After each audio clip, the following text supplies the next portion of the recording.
సహాయి సహనలంకరించినటువంటి పెద్దలకి విద్యార్థులకి అందరికీ ఈ ఆత్మహత్య నిరోధక దినోత్సవం కార్యక్రమానికి స్వాగతం. ఇందాక మేడం మాట్లాడుతూ ఒక మాట అన్నారు.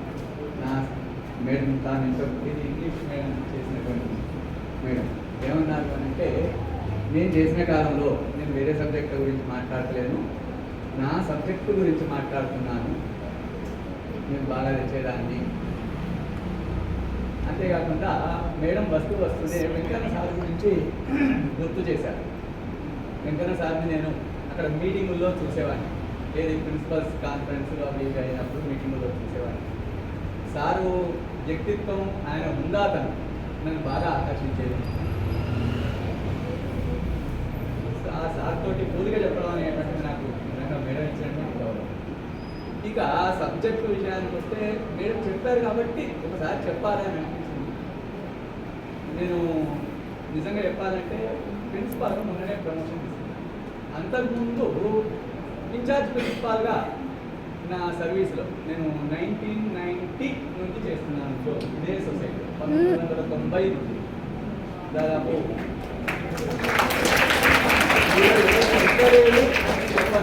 ఎందుకంటే మీ పేరెంట్స్ తరానికి నేను పాఠం చేశాను. కావలిస్తే మీరు మీ పేరెంట్స్ని అడగండి, వాళ్ళలో చాలామంది 90 తర్వాత 10th చేసిన వాళ్ళు ఉంటారు. మా టీచర్లలో చాలామంది నా సర్వీస్ తరంలో పుట్టిన వాళ్ళు, అది తెలుసు. అయితే నేను ఇక్కడికి వచ్చేటప్పుడు కౌన్సిలింగ్ జరిగింది. కౌన్సిలింగ్లో నా ముందు ఆప్షన్స్ ఏముండే అని అంటే నిర్మల్, ఆదిలాబాద్, మంచిర్యాల్, ఖమ్మం ఉంది. నేను హైదరాబాద్లో సెటిల్ అయినా. యాక్చువల్గా మాది ప్రాపర్ కరీంనగర్. నేను ఏది తీసుకోవాలి అని అడిగినప్పుడు మంచిర్యాల తీసుకుంటా అని అన్నా. ఇద్దరు ముగ్గురు నన్ను అడిగారు, అదేంటి సార్ మీరు సిరిసిల్ల తీసుకోవచ్చు కదా, సిరిసిల్ల కూడా ఉంది, సిరిసిల్ల ఉంది కదా, అది మీకు సిటీకి దగ్గర అవుతుంది, ప్లస్ మీరు కరీంనగర్ వాడు కాబట్టి మీకు అది సౌకర్యం అవుతుంది, మంచిర్యాల ఎందుకు తీసుకున్నారు అని అడిగితే, మంచిర్యాలలో మంచి అనేది ఉన్నది కాబట్టి మంచిగా అనిపించింది.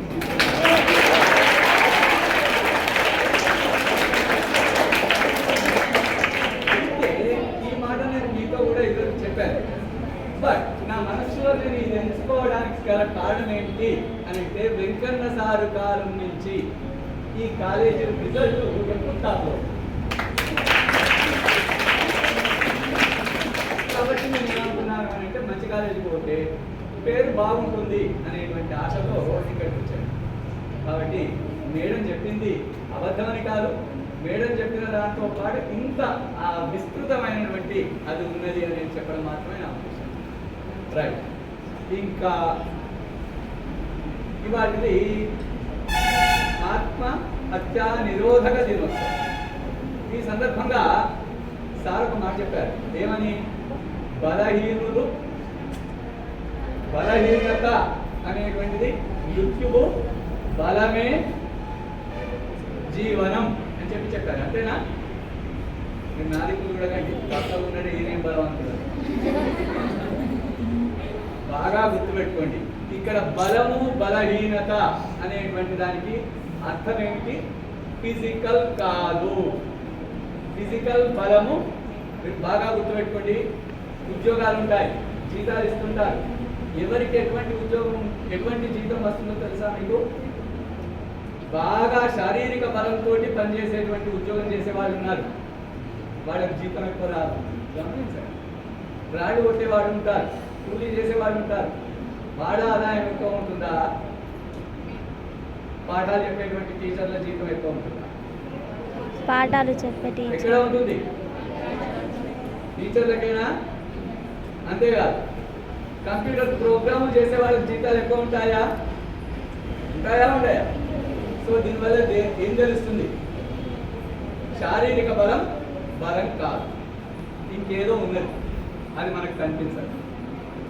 ఏ బలం ఉండాలి అనేది బాగా గుర్తుపెట్టుకోండి.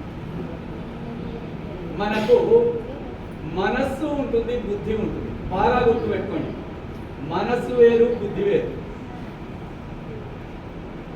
ఎవరైతే బుద్ధి చెప్పినట్టు వింటూ మనోబలాన్ని పెంచుకుంటారో వాళ్ళు బలవంతులు. నేను 1000 సార్లు చెప్తున్నాను, నీకు ఎన్నోసార్లు నేను చెప్పేటువంటి మాటలలో చెప్పే సారాంశం ఒక్కటే. బాగా సంపద ఉన్నవాడు గొప్పవాడు కాదు, బాగా బలవంతుడు గొప్పవాడు కాడు, మొత్తం ప్రపంచం మీద రాజు గొప్పవాడు కాదు. ఎవడు గొప్పవాడు? ఎవడు మనస్సును గెలుస్తాడో వాడు గొప్పవాడు. మనస్సును గెలిస్తే గొప్పవాడు ఎట్లా? మీకు చిన్న ఉదాహరణ. నేను ఇంతకుముందు ఒకసారి ఇక్కడ వాళ్ళు మన పొద్దున జరిగేటువంటి ఎల్ఎస్టీ మీటింగ్ స్టూడెంట్స్ ఉన్నప్పుడు నేను ఏదో సందర్భం వచ్చి చెప్పాను. ఏం చెప్పానంటే, విశ్వామిత్రుడు తెలుసా మీకు? ఎవరైనా విశ్వామిత్రుడికి ఎట్లా తెలుస్తారు? బాహుబలి అంటే తెలుస్తుంది. ఎవరింత విశ్వామిత్రుడు? మహర్షి. అయితే విశ్వామిత్రుడు ఋషి కాకముందు, నేను ఈ కథ చెప్పాలని ఉద్దేశంతో చెప్తున్నాను. ఎందుకు అంటే మేడమైనా సారైనా ఎవరైనా చాలా విషయాలు చెప్పారు. చెప్పిన విషయాలన్నీ మీరు పట్టుకోవడం కష్టపడుతుంటారు. ఎందుకు అంటే అన్ని పట్టలేరు ఒక్కసారి. నాకు తెలుసు, కథలు చెప్తున్నా హాయిగా ఉంటాయి కనుక చెప్తున్నా. సరే, విషయం వినండి. విశ్వామిత్రుడు ఋషి కాకముందు ఒక రాజు. ఆయన ఒకసారి అడవికి వెళ్తాడు, వేటాడతాడు. ఆయన వెంట పెద్ద సైన్యం ఉంటుంది, అలసిపోతాడు. ఎక్కడైనా విశ్రాంతి తీసుకుందాం అనుకుంటాడు. ఇంతలా ఒక ఆశ్రమం కనిపిస్తుంది, ఆ ఆశ్రమంలోకి వెళ్తాడు. ఆయన ఒక్కడే వెళ్తాడు, తన సైన్యాన్నంతా పరివారాన్నంతా బయట ఆపుతాడు. వెళ్ళి లోపలికి వెళ్తే విశ్వామిత్రుడు మన వశిష్ఠ మహర్షి ఉంటాడు. ఆయన నమస్కారం చేస్తాడు. ఆయన కూడా ఈయన రాజు వచ్చేయమని చెప్పి చక్కగా గౌరవిస్తాడు, తగిన ఆసనం ఇస్తాడు, మంచినీళ్ళు ఇస్తాడు. రాజా, ఈ వేళకు వచ్చేది భోజనం చేయండి అని చెప్పి అంటాడు. అంటే విశ్వామిత్రుడు అంటాడు, మహర్షి మీరు కష్టపడద్దు, నేను ఒక్కడి కాదు, నా వెంట చాలా మంది పరివారం ఉన్నారు, వందల మంది ఉన్నారు. నా వెంట ఎలాగో ఆ వెంట వాళ్ళు వంట వాళ్ళు ఉంటారు, లారీలలో సామాను వస్తుంది, అంత వండుతారు, అది ఇది అని ఏదో చెప్పాడు అంటాడు. చెప్తే ఆయన ఏమన్నాడు, ఏం వంట అది పెట్టుకోకండి, చక్కగా నేను భోజనం పెడతా. ఎందుకు పెట్టారు? ఎందరుంటే అందరికి పెట్టారు. అయ్యయ్యో 100 ఉన్నారండి, 100 మందికి పెట్టాను, మీకు ఎందుకు? ఎలా సాధ్యం? అవుతుందయ్యా, మీరు భోజనం రెడీ కానీ కాలు చేతులు పట్టుకొని వస్తారా? పక్కన నదిలో ఉన్నది, కాలు చేతులా స్నానాలు చేసుకొని వచ్చేసేయండి, మీకు ఎవ్వరికి ఏది కావాలంటే అది పెడితే మీకు భోజనం రెడీ అంటారు. ఆశ్చర్యపోతాడు. ఓ దాంట్లో అందరూ వస్తారంటారు. అందరిని కూర్చుండబెట్టాడు. కూర్చుండబెట్టి ఆయన పెడతాడు.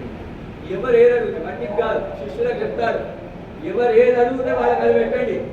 లడ్డు పెట్టి, బాదుషా అడిగితే బాదుషా పెట్టు. ఎక్కడి నుంచి వస్తుంది? పెట్టేది అక్కనే, ఎవరు ఏది అడుగుతారు. మొత్తం భోజనం అయినాక విశ్వామిత్రుడికి ఇక పట్టలేక అడిగాడు వశిష్ఠుని, అయ్యా అసలు ఇది ఎట్లా సాధ్యం? అప్పటికప్పుడు ఇంత తిండి అయింది, ఏది అడుగుతారు ఎట్లా అంటే ఆయన చెప్తాడు, అది కామధేను అక్కడ ఉంది, అది ఏది అడిగితే అది ఇస్తుంది, దాని పవర్ అది అని చెప్పాడు. వెంటనే ఈయన అడుగుతాడు, అయితే అది నాకు అని అడుగుతాడు. నేను రాజును, నా దగ్గర ఉండాలి, ఉంటే నేను లోకానికి మేలు చేయగలుగుతాను, ఇటువంటి దాంతో ప్రజల అవసరాలను తీర్చగలుగుతాను, కాబట్టి నాకు అంటాడు. ఆయన అంటాడయ్యా, అది నా చేతిలో లేదు, ఇచ్చే శక్తి నాకు లేదు, అది నాకు భగవంతుడు ఇంద్రుడు ఇచ్చాడు, ఇంకెవరో ఇచ్చారు, తపస్సు చేస్తే వాళ్ళు ఇచ్చారు, వాళ్ళు పెట్టుకున్నాను. నా యజ్ఞానికి అవసరమైనటువంటి పాలు నెయ్యి అవి కావాలి, వాటి కోసం నేను ఉంచుకున్నాను. అది తీసుకపోతే మీ ఇష్టం తీసుకుపోండి అని తీసుకుపోయే ప్రయత్నం చేస్తే అది ఎంత కదలదు. ఎంతో మంది వచ్చి సైన్యం 100 మంది వచ్చి దాన్ని పట్టి ఎత్తి తీసుకుపోవాలని ప్రయత్నం చేస్తారు, కదలదు.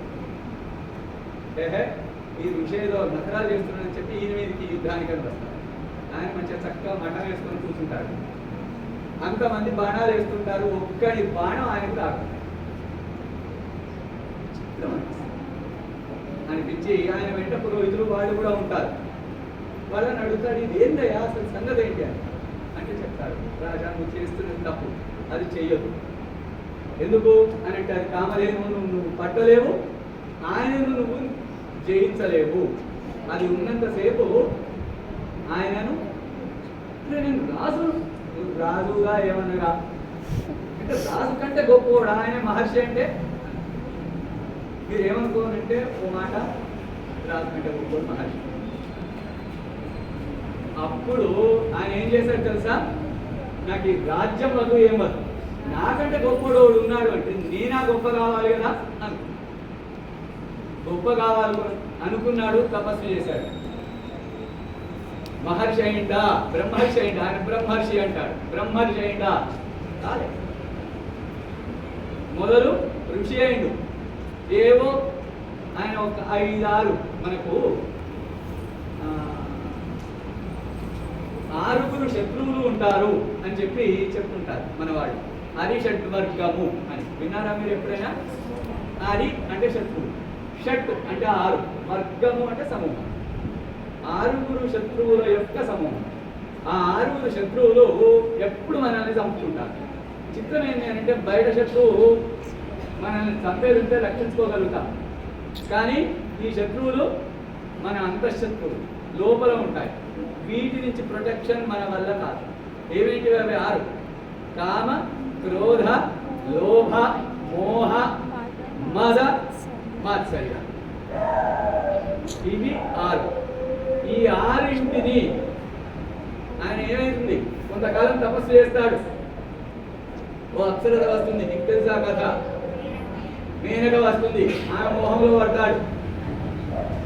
మొత్తం తపస్సు అయిపోయేదాకా ఆమెతో ఉంటాడు. ఆ తర్వాత ఆమె వచ్చిన పని అయిపోయిందని ఆమె వెళ్ళిపోతుంది. ఆ తర్వాత ఇంకా మళ్ళీ బుద్ధి తెచ్చుకొని మళ్ళీ తపస్సు చేస్తాడు. ఆ తర్వాత వాడు ఇంకోని పంపిస్తాడు, ఇంద్రుడు ఇంకో అప్సరసను పంపిస్తే తిక్కలేస్తుంది. నీకు ఊరికే ఇదే నా పని, నువ్వేంది నీకంటే గొప్ప గొప్ప అప్సరసను గురించి అది ఉందని నాకు అని చెప్పి తన తొడ నుంచి ఓ అప్సరసను గుర్తిస్తాడట, ఊర్వశి. అట్లా తపస్సు అవుతుంది. ఇంకెవరో రంభాన్ని పంపిస్తాడు, శపిస్తాడు, మళ్ళీ తపస్సు అంతా అవుతుంది.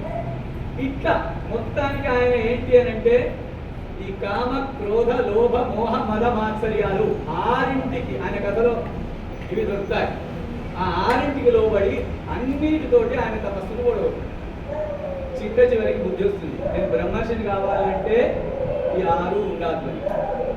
ఆ 6ంటిని జయించి ఆయన తపస్సు చేసిన తర్వాత అప్పుడు ఆయన బ్రహ్మర్షి అవుతాడు. ఇంత కథ నేను ఎందుకు చెప్పాను అని అంటే మనస్ ఎప్పుడైతే ఈ 6 శత్రువులు దేనియో తెలుసా, అంతఃశత్రువులు అన్నాను. అంతఃశత్రువులు అంటే దేనికి? గుండెకాయక, కిడ్నీకా, మరి దేనికి? బుద్ధిగా, మనస్సుగా. మనస్సు బాగా గుర్తుపెట్టుకోండి. మీరు ఎప్పుడు గుర్తుపెట్టుకోండి, ఏది చెయ్యాలి ఏది చెయ్యద్దు అనేటువంటి సంశయం వచ్చినప్పుడు మీ బుద్ధి కరెక్ట్ డెసిషన్ చెప్తుంది. అవునా కాదా? ఇది చెయ్యి మేలు జరుగుతుంది, ఇది చెయ్యకు కీడు జరుగుతుంది. కానీ మనం ఏం చేస్తాం? బుద్ధి చెప్పింది వినం, మనస్సు చెప్పింది వింటాం. ఏది చెయ్యకు అని చెప్పిందో మనస్సు దాన్నే చేయమంటుంది. మీరు ఎప్పుడు బాగా గుర్తుపెట్టుకోండి, మనస్సు నీటి వంటిది, ఎప్పుడు పతనశీలం. నీరు ఏం చేస్తుంది? నీళ్లు పోస్తే ఏమవుతుంది? కింది వైపే పడతాయి, పైకి ఎక్కుతాయా నీళ్లు? ఎప్పుడైతే మనం మనస్సు చెప్పినట్టు వింటూ ఉంటామో అంతకాలం పతనం అవుతూనే ఉంటాం. ఎంతకాలం వింటుంటాం? జీవితాంతం.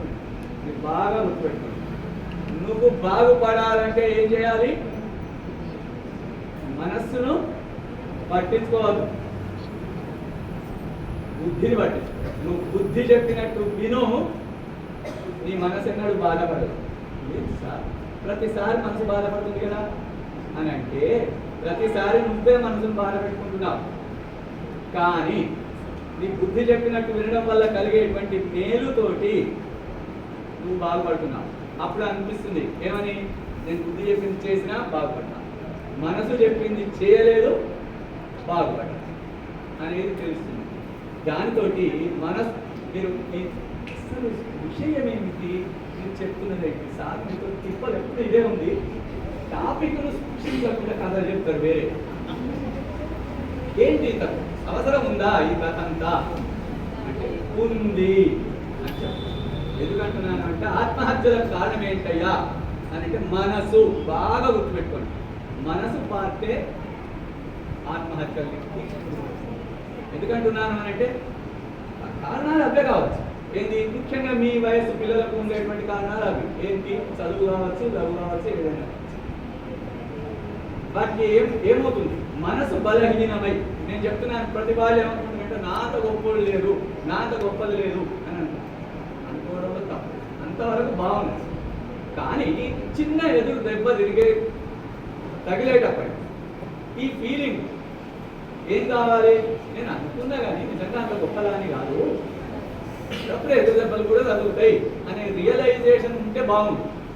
కానీ అదే ఇమాజినేషన్లో ఉంటారు ఉండి ఇది తట్టుకోలేక ఆత్మహత్య దిగుతారు.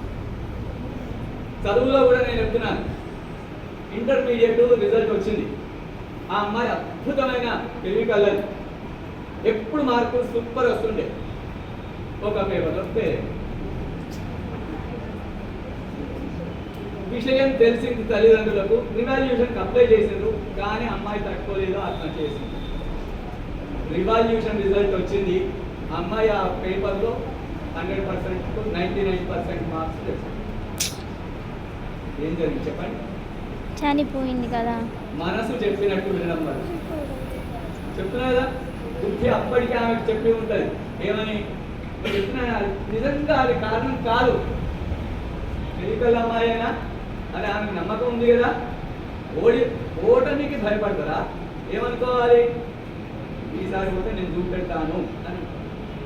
ఎప్పుడైనా కానీ మీరు కూడా మీ ఫస్ట్ ఇయర్లో అది మధ్యం చదువుతారు. బుద్ధిమంతుడి లక్షణం ఏంటి, మూర్ఖుడి లక్షణం ఏంటి. బుద్ధిమంతుడు ఏంటి, కింద పడితే బాల్ వరకు పైకి లేస్తాడు, అది లక్షణం ఉండాలి. అంతే తప్ప అట్టే వేసుకుంటూ పతనం కావాలి.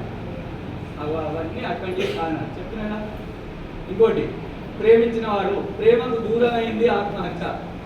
నిజంగా ఆలోచించండి, ఎంత సిల్లి అది. ఎందుకంటున్నాను అంటే ప్రేమించిన వ్యక్తి కోసం తల్లిదండ్రుల్ని విడిచిపెట్టి పోతున్నారా లేదా. పుట్టినప్పటి నుంచి దాదాపు 20 ఏళ్ళు 25 ఏళ్ళ వరకు నేను పట్టుకొని ఉన్నటువంటి తల్లిదండ్రుల ప్రేమనే కాదని పోగలుగుతుంటే 2-3 ఏళ్ళ నుంచి ఏర్పడినటువంటి ప్రేమను ఎందుకు కాదనుకోలేదు. సో అది కూడా మనస్సు యొక్క వీక్నెస్. కాబట్టి ఆలోచిస్తే నేను ఎందుకు ఇవన్నీ చెప్తున్నాను అంటే వీక్నెస్ ఎక్కడ ఉన్నది అనేది ఆలోచిస్తే సరి అయిన డిసిషన్ తీసుకుంటాం. నేను ఇంతకుముందు చెప్పిన బలం అనేటువంటిది దేనిది, శరీరంది కాదు, మనోబలం బలం. నువ్వు మనస్సును జయిస్తే విశ్వామిత్రుడైతావు. విశ్వామిత్రుడై సాధించేది సార్ గడ్డం పెంచింది అడుగులలో బతికింది అంతేనా కాదు. విశ్వామిత్రుడు ఏం చేసాడో తెలుసా, ప్రతి సృష్టి చేసాడు. ఆవులు ఉన్నాయి లోకంలో అంటే బర్రెలను ఉట్టించాడు. అంటే ప్రతి సృష్టి చేయగలిగిన సామర్థ్యం వచ్చింది. సో నువ్వు మనస్సుని జయిస్తావా అంతటి శక్తి నీకు వస్తుంది. కాబట్టి చెప్తున్నా, ఇవి రెండే కాదు, జీవితంలో సమస్యలు ఇంకా ఉంటాయి. పెళ్ళైనాక నేను ఏదో సందర్భం వచ్చి ఇవ్వాలని అంటున్నాను. మల్లారి వెంకటకృష్ణమూర్తిది ఒక నవల ఉంది మందాకిని అని. ఆ మందాకిని అనేటువంటి నవలలో ఆమె ప్రధాన పాత్ర మందాకిని.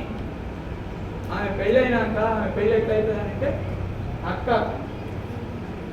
అక్క భర్తని చేసుకోవాల్సి వస్తుంది. అక్క చనిపోతుంది, అక్క పిల్లలు ఉంటారు. కాబట్టి వాళ్ళ కోసమని తల్లిదండ్రులు ఆ పిల్లలు ఆగమైపోయారని చెప్పి ఆయనకి ఇచ్చి చేస్తారు. కాకపోతే వాడు పరమ వ్యధవానికి అన్ని వ్యసనాలు ఉంటాయి, లేని వ్యసనం అంటూ ఉండదు. ఆమె జీవితం నరకప్రాయంగా అవుతుంది. అటువంటి ఆమె తన జీవితాన్ని, తన భర్తను తనకు అనుకూలంగా మార్చుకొని జీవితాన్ని ఎలా బాగు చేసుకున్నది అనేటువంటిది నవల. అంటే ఎందుకు చెప్తున్నాను అంటే, అటువంటి కష్టాలు కూడా వచ్చేటువంటి వాళ్ళు లోకంలో ఉన్నారు, ఉంటారు, ఉండరు అనేది లేదు. అటువంటి అప్పుడు కూడా అట్లా నిలదొక్కుని చేసుకునే వాళ్ళు బాగా ఉండగలుగుతారు. ఇవే కాదు, ఆర్థిక కష్టాలు అని అన్నారు. ఆర్థిక కష్టాలు నిజంగా కష్టం కాదు, కష్టం రాక కాదు. ప్రతి వాళ్ళు బతుకుతారు, ప్రతి వాళ్ళు ఏదో ఒకటి చేసుకొని బతుకుతారు. అంతే తప్ప ఏదో అత్యాశ పోయి అది రాలేదు అని బాధపడాలి. నేను ఇంకోటి కూడా చెప్తున్నాను, గోల్స్ పెట్టుకోవడం, గొప్ప గోల్స్ పెట్టుకోవడం చెయ్యాలి అన్నంత వరకు బాగుంది. నేనున్నాను, నేను ప్రిన్సిపాల్ కావాలని కోరుకోవడంలో తప్పలేదు. కానీ ఈ దేశానికి ప్రధాని కావాలి అని కోరుకున్నా అనుకున్నా, అర్థం ఉందా? లేదు. కాబట్టి శక్తి ఏంది, అవకాశం ఏంది, విషయం ఏమిటి అవి చూసుకొని ఆశపడాలి. అది రాకపోతే కొంత ఫీల్ కావాలి అంతే తప్ప ప్రిన్సిపాల్ నేను కాలేదు, కాకుంటే కూడా కొంపలు మునిగింది ఏమీ లేదు. కాబట్టి ప్రతి దాన్ని ఆ దృష్టితోటి కనుక మీరు అర్థం చేసుకునేదంటే, మీ మనస్సు దృఢంగా చేసుకునేదంటే, నేను ఇంకోటి కూడా చెప్తున్నాను. నాకు అనారోగ్యం ఉంది, ఆత్మహత్యలకు ఇది కూడా ఒక కారణం. తీవ్రమైన అనారోగ్యాలు ఉన్న వాళ్ళు తట్టుకోలేక ఆత్మహత్యలు చేస్తున్నారు. నేను చెప్తున్నాను, నాకు చిన్న ఏజ్లో వచ్చింది అనారోగ్యం. 25 ఏళ్ల వయసులో లేవలేని పరిస్థితిలో ఉంటుంది. లేవలేకుండా అంటే మంచం నుంచి లేవడం కష్టం అవుతుంది. అటువంటి పరిస్థితి నుంచి ఇవాళ నేను కారు నడుపుకుంటే హైదరాబాద్ ఇవాళ పొద్దున వచ్చింది తెలుసా, మంచిర్యాల నువ్వు ఎట్లా పోతావు, నువ్వు ప్రేయర్కి అందుతావా అన్నాడు. ప్రేయర్కి అందుతా, ప్రేయర్ కరెక్ట్గా వచ్చినా 8:45 కరెక్ట్ ఉన్నా. గమనించి ఉంటే కాస్త నా వేలు ముగ్గురు ఇవాళ ఉంటుంది వికాస. అంటే నేను ఎందుకు చెప్తున్నాను, నేను ఈ విషయం ఎందుకు చెప్తున్నానంటే, నా వేలు ఇట్లా ఉన్నాయి, ఇవి సత్తాలేవు. నేను 6 నెలల క్రితం హెడ్ ఆఫీస్లో లెటర్ రాసి ఇచ్చిన, ఏమని నా అనారోగ్యంతో నేను ఇంత ఉద్యోగం చేయడం అవసరం లేదు అని రాసిచ్చిన. నాకు ఇవాళ రేపు ఒక్కబట్టే వచ్చేది ఆ కాగితం. ఏంటి మంచిది, అక్టోబర్ 31 వాలంటీర్ రిటైర్మెంట్ తీసుకుంటా అంటున్నావు కదా, తీసుకోవాలి. కానీ నేను ఇక్కడికి వచ్చినాక నేను చెప్పుకోలేదు ఈ విషయం, నేను వాలంటీర్ రిటైర్మెంట్ పెట్టినా అని. మా స్టాఫ్కు తెలిసింది, ఎట్లా తెలిసిందో తెలిసింది, నాకు తెలియదు అది. కానీ వాళ్ళు అడుగు మొదలుపెట్టారు, ఏమని, సార్ మీరు వాలంటీర్ రిటైర్మెంట్ తీసుకోవాలి, మీరు వాలంటీర్ రిటైర్మెంట్. వాళ్ళు నిజం సార్, మా స్టాఫ్ అడుగు పెట్టారు. మా సూపరింటెండెంట్ ఆయన అన్నాడు, సార్ మంచిర్యాలకు వచ్చినా కానీ నేను మిమ్మల్ని చూసినాక మనసు మార్చుకున్నా. అదర్వైజ్ నేను ఏమనుకున్నానంటే ఎక్కడికైనా డిప్యూటేషన్ తీసుకొని వెళ్ళిపోదాం అనుకున్నాను. కానీ మీరు ఉండడం వల్ల ప్లీజ్ సార్ మీరు అది క్యాన్సల్ చేసుకోండి, నేను 5 ఏళ్ళు ఇక్కడే ఉంటా సార్, మీకు కష్టం రాకుండా పని చేస్తా సార్. టీచర్ అందరూ అదే మాట్లాడు, సార్ మీరు ఏం కోరుకుంటుందో చెప్పండి, మేము ఎట్లా పని చేయాలి చేస్తాం సార్, మీకు ఇబ్బంది కలగకుండా మీరు ఉంటే చాలు మాకు ధైర్యం, నేను చేస్తాం సార్ అని వాళ్ళు. అంతేకాదు కృష్ణమూర్తి సార్ అని ఇక్కడ మన సొసైటీని సూపరింటెండెంట్గా చేసి రిటైర్ అయిన ఆయన ఉన్నాడు. ఆయన నాకు అన్నాడు, రంగనాథ్ తప్పు చేశాడు. రంగన్న అంటాడు, పాండు రంగశర్మ కదా, సో రంగన్న అని పిలుస్తుంటారు. తప్పు చేస్తున్నావు రంగన్న, దేవుడు మనకు జీవితాన్ని ఇచ్చింది, ఆత్మహత్య చేసుకుంటే తప్ప కాదు, తప్పే. నీకు ఒక ఉద్యోగం ఇచ్చింది, నువ్వు మధ్యలో విడిచిపెడతానంటే నీది కూడా ఆత్మహత్య చేసుకున్నంత తప్పు అని అన్నాడు. ఈ 2 రకాల తర్కాలు. ఒకటి అనుకూల తర్కం, ఏంది, అందరు నన్ను అభిమానిస్తూ కంటిన్యూ చేయమని. 2 నువ్వు కనుక కంటిన్యూ చేయకుంటే తప్పు చేస్తున్నావు అనేటువంటి వ్యతిరేక తర్కం. ఈ 2 నన్ను బాగా ఆలోచింపజేసి నేను నిన్న ఎందుకు రాలేదనుకుంటున్నారు, నిన్న సాయంత్రం పోయి సెక్రటరీని కలిసి నేను అది విరమించుకుంటున్నాను లెటర్ ఇచ్చి వచ్చి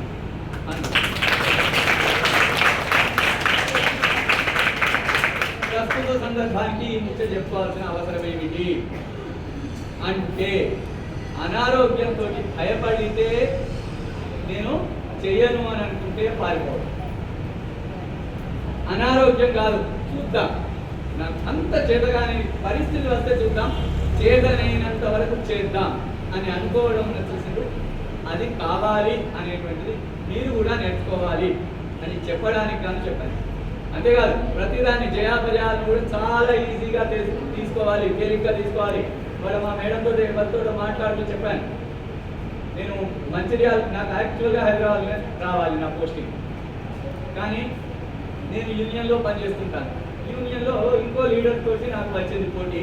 ఇవాళ కాదు, 10-12 ఏళ్ల నుంచి పోటీ. గతంలో ఆయన నన్ను ఓడించాలని చూసిండు, ఆయనను ఓడించి నేను గెలిచిన. ఈసారి ఛాన్స్ ఆయనకు వచ్చింది, ఆయన నన్ను గెలుచుకున్నాడు. నేను మొన్ననే అన్నాను, ఏంటి నెగిటివ్ మాటలు మాట్లాడద్దు, పాజిటివ్ మాట్లాడాలి. నేను ఓడినా అని అంటలేను, ఆయన నన్ను గెలిచిండు ఈసారి. అయినా నేను చెప్పిన, మేడం నేనేం బాధపడను, దీనికి ఫీల్ అవుతలేను, మళ్ళీ నా అవకాశం వస్తుంది, మళ్ళీ నేను గెలుచుకో చూడండి అని అన్నాను. నేను ఈ మాటలు ఎందుకు చెప్తున్నాను అని అంటే, ఒక ఓటమి అనేటువంటిది ఓటమి పర్మనెంట్ ఓటమి మాత్రం కాదు. అది దేనికైనా కావచ్చు, చదువులో కావచ్చు, ఉద్యోగంలో కావచ్చు, సంపాదనలో కావచ్చు, ప్రేమలో కావచ్చు, జీవితంలో కావచ్చు. నేను చెప్తున్నాను, అందరి జీవితాలు వర్ణించిన విస్తారు వాళ్ళు ఉండాలనేది లేదు. పెళ్లి చేసుకుంటే కష్టాలు వచ్చేవి ఉంటాయి, దాని గురించి బాధపడాల్సిన లేదు. చెప్తున్నా బాగుపరుచుకున్నటువంటి జీవితాలు ఉంటాయి, నేర్చుకోవాలి. అంటే ఇంకా వేసే వెడివేషాలు ఉంటాయి కొన్ని. ప్రేమిస్తున్నా అని అనుకుంటాడు, ప్రేమిస్తున్నా అని అనుకుంటారని ఎందుకు అంటున్నాను అంటే, వారు మీ వయసులో ఉంటే నిజమైన ప్రేమ కాదు అనేది నా ఉద్దేశం కావచ్చు. ఇంకా వాళ్ళు రాసుకుంటారు, ఏది పచ్చబొట్టు రాసుకుంటూ, ఇంకెక్కడో రాసుకుంటూ అవుతుంది, అది ఎక్కడో ఫెయిల్ అవుతుంది, తర్వాత పెళ్ళి అవుతుంది. ఏదో హాయిగా సాగుతున్నది జీవితం అని అనుకుంటున్నటువంటి సమయంలో ఇది ఒకటి బయటపడుతుంది, అదో రపరప జీవితాన్ని చెప్తున్నారు. ఇంకా పెళ్ళి అవుతుంది, మొట్టమొదటి రోజు భార్యాభర్తలు కూర్చుంటారు, మాట్లాడుకుంటా, మనసు విప్పి అంటారు, ఓకే అంటే ఓకే అనుకుంటారు. ఏం చెప్పు నీ జీవితానుభవాలు, నా జీవితానుభవాలు అనుకుంటారు. చెప్తారు, ఏం చెప్తారు, నువ్వెవరినైనా ప్రేమించవా, నేను ఏమనుకోను చెప్పు చెప్తారు. అయిపోయింది, ఏం అనుకోను అనుకున్నటువంటి చెప్తే అనుకున్నాం స్టార్ట్ అయిపోయింది. ఎప్పటిదాకా చచ్చేదాకా. కనుక ఇవన్నీ వెడ్డి వేషాలు అని చెప్పిన నేను. మీరు ఇంకా సారం గ్రహిస్తే గ్రహించండి, బుద్ధిగా ఆలోచించుకోండి. ఎందుకు ఇంత ఈ మాట అంటున్నానంటే, ఈ వయసులో మీరు అర్థం చేసుకోలేరు అనేది నాకు ఏమి అది లేదు, అవిశ్వాసం లేదు. మీరు అర్థం చేసుకోగలుగుతారు, నాకు ఆ నమ్మకం ఉంది. సో అర్థం చేసుకోండి, జీవితం మన చేతిలో ఉంది. నేను అదే చెప్తున్నాను, లేవలేని స్థితి నుంచి ఇవాళ నేను కారు నడుపుకొని రాగలిగినాను. నేను ఉద్యోగం చెయ్యా అని రాసిచ్చినటువంటి స్థితి నుంచి చేసి చూపెడతాను అనేటువంటి స్థితికి వచ్చాను. ప్రతిదానికి మీ గురించే చెప్పుకుంటారా సార్ అని అంటే, ఎప్పుడైనా కానీ ఎవరైనా ఏ ఉదాహరణ ఇస్తారయ్యా అంటే తనకు బాగా తెలిసిన విషయం నుంచి ఇస్తారు. ఒక మనిషికి తన గురించి తనకు తెలిసినంతగా ఇంకో విషయం తెలియదు. కాబట్టి నేను నా నుంచి ఇచ్చాను ఉదాహరణ. నేను మీకు అందుకే చెప్తున్నాను. ఇంకోటి కూడా చెప్తున్నాను, చదువు విషయంలో ఫెయిల్యూరు కాదు అని. మీకు అవకాశం దొరికితే పేరెంట్స్ కూడా మీరు కౌన్సిలింగ్ ఇవ్వాలి. ఏం కౌన్సిలింగ్ ఇవ్వాలి అంటే, పేరెంట్స్ అందరూ వీళ్ళు మొట్టమొదటి రోజు పట్టుకొని పోయిన నాటికి మొదలు ఎన్నో మంది వచ్చింది బిడ్డ, ఏది అది అబద్ధమైన మాట. నేను చెప్తున్నాను, నేను లెక్చర్గా చెప్తున్నాను సార్. అప్పుడప్పుడు మా పిల్లలు అంటుంటారు, నాకు 9.3 వచ్చింది. మార్కులు ఎన్ని వచ్చినాయని చెప్పకు, అంటే ఈ మార్కులు వేసింది మేమే, టీచర్మే కదా తింటేది. మేము ఏం చూసి మార్కులు వేస్తాం, ఏ ఎట్లా ఇస్తామని మాకు సబ్జెక్ట్ ఎంత వచ్చింది అది చెప్పు అంటారు. మా వాళ్ళకి కూడా నేను చెప్పాను, నీకు డ్రైవింగ్ లైసెన్స్ ఉంది, డ్రైవింగ్ రాదు, కారు పట్టుకుని రోడ్ ఎక్కదు. నీకు డ్రైవింగ్ లైసెన్స్ లేదు కానీ డ్రైవింగ్ వచ్చు, అవసరం పడితే ఎమర్జెన్సీలో కారు వేసుకొని రోడ్ ఎక్కగలుగుతాం. కాబట్టి మార్కులు, ర్యాంకులు, సర్టిఫికెట్లు అనే దాని మీద దృష్టి పెట్టకండి. నేను ఈ మాటలు ఎందుకు చెప్తున్నాను అని అంటే, దేని మీద దృష్టి పెట్టాలో దాని మీద పెట్టలేము, దేని మీద పెట్టకూడదో దాని మీద పెట్టు. ఇగో మనం ఈ సరి అయిన డిసిషన్ రాకపోవడం వల్లనే మార్పు దాని మీద ఒక నమ్మకం పెట్టుకొని అది ఫెయిల్ అయినాం అని చెప్పి ప్రాణాలు ఇస్తున్నాం.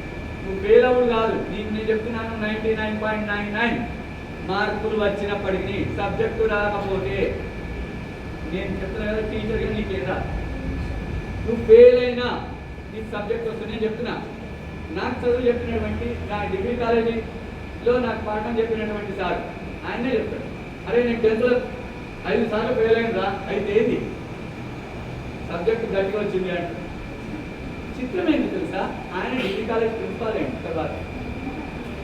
అంటే 10th ఫెయిల్ అయినప్పుడు కనుక ఆయన ఆత్మహత్య చేసుకుని కనుక ఉంటే ఆయన డిగ్రీ కాలేజ్ ప్రిన్సిపాల్ కాలేకపోతే. బట్ కావాల్సింది ఏంది, ఆయన ఏమన్నాడు, ఏమైందిరా సబ్జెక్ట్ గట్టిగా వచ్చింది అన్నాడు. బట్టి ఓటమికి భయపడవద్దు, దేనికి భయపడవద్దు. ఫస్ట్ ఆఫ్ ఆల్ ఓటమిని అంగీకరించద్దు ఇన్ ద సెన్స్ ఇది ఓటమి కదా, దీన్ని గెలిచి చూపిస్తాను అని అనుకుంటాను. మీకు ఎప్పుడైనా కానీ నెగటివ్ థాట్ వచ్చినప్పుడు ఒక్కటే అనుకోండి, ఇది కదా ఓడిపోయినా అనిపిస్తుంది అంటున్నారు, సరే నేను ఒప్పుకుంటాను, దీన్ని గెలిచినాక మళ్ళీ అనవనండి అని చెప్పి దాన్ని గెలిచే ప్రయత్నం చేయండి. ఓకే, ఇంకా ఎక్కువసేపు నేను కూడా మాట్లాడి మిమ్మల్ని విసిగించాను. అవకాశం ఇచ్చినటువంటి మీ అందరికీ ధన్యవాదాలు.